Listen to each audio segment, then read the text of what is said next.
My name is Kennia Coronado. I'm a senior at UWM and I am a youth organizer at Voces de la Frontera. I grew up in a mixed status family. Both my brother and I were U.S. citizens and my mother was undocumented. Eventually my parents were able to naturalize, but the majority of my family still remains undocumented today. Through my education at UWM, I've been able to learn a lot about the root causes of why immigration happens and what made my parents migrate to this country over 25 years ago. In the Latino community, there are many students that are still undocumented and are trying to navigate pursuing higher education, knowing that they do not receive financial aid and have to work 2 or 3 jobs and still be full-time students. UWM could have more resources as far as assisting undocumented students.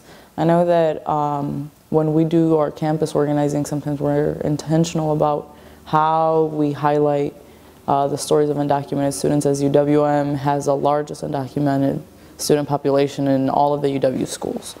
Being a member of Voces and Youth Empowerment Struggle provides opportunities to grow as leaders, as a collective unit, and to push forward for immigrant rights, worker rights, student rights. Being the youth organizer at Voces, I really enjoy working with high school students, especially freshmen, because they remind me of myself at that age. And most of the time, we lack political education around what's going on in our communities.